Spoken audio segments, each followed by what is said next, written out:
I read somewhere that good and bad are relative concepts. There are people who are well known across the globe for being arrogant and narcissist, but deep down, they aren't that bad. Hey guys, and welcome back to another video.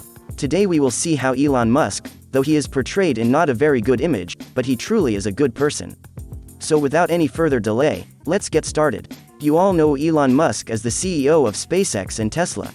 Yeah, he is a well-known entrepreneur who loves innovation. But he has often been seen using foul language on Twitter, degrading people and calling them idiots without any hesitation. He also had a little argument with the Russians on Twitter over the Ukraine war and space programs. So, given his social image, he is not really a likable person. So, is he really a jerk or an innovative leader that we should aspire to be? Starting from his childhood, Elon didn't have a very happy childhood. This was mainly due to his father, of whom he doesn't really talk except of saying that he was good at making life miserable. Anyways, Elon had a thirst to learn from the very beginning. He used to read a book daily. He convinced his dad to buy him an old computer, on which he designed an entire video game. Its source code was published in a magazine, netting him $500. Fast forward to his adulthood, he went to Canada, all alone, where he stayed without a permanent home, until his brother met up with him. They made their way to Palo Alto and started their first company, named Zip2. It would end up selling for $307 million. Less than a decade after being essentially homeless in Canada, Elon was now Silicon Valley's latest rich guy. It's here we see the first signs of Elon potentially turning into a jerk.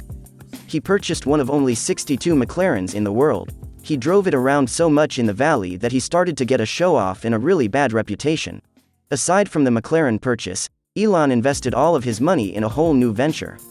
His company, X.com, was more successful than his biggest competitor, PayPal, started by Peter Thiel, as they agreed to merge together, with Elon becoming the largest shareholder. Then came probably another darkest phase of Elon's life.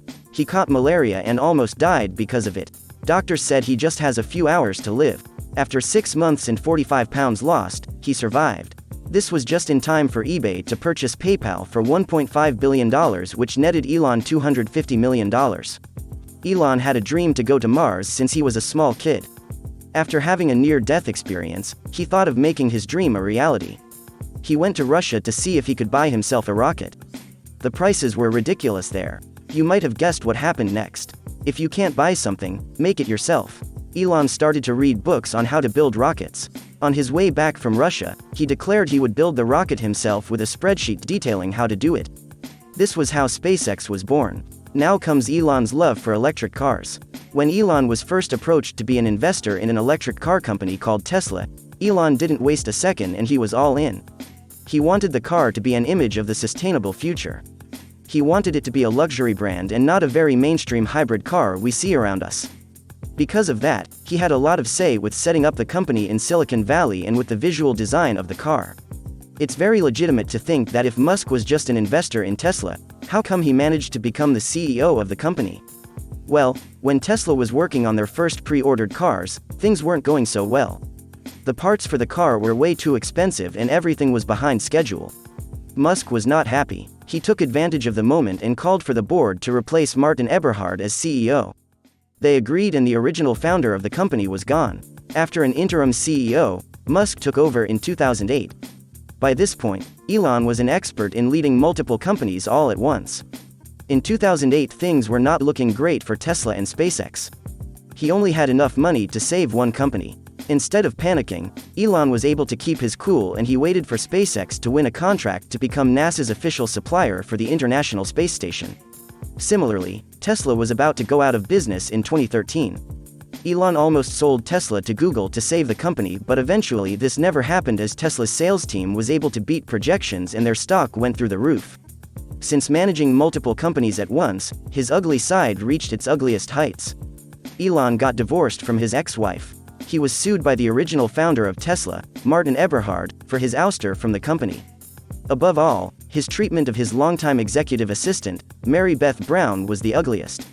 She always stood by Elon's side at every company, and when she asked to be paid like an executive, Elon told her to take a 2-week vacation, and when she returned apparently he didn't need her anymore. But throughout his struggle and evolution, we can't find a single event which makes him a jerk or a person we all aspire to be.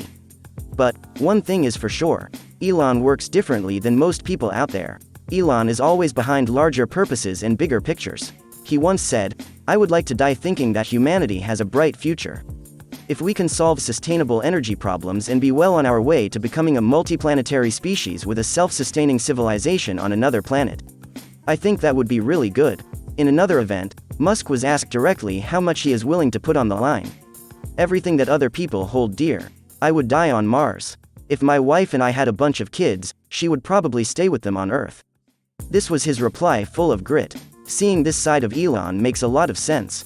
The objective of the video game he created as a kid was to save the world from an alien space freighter.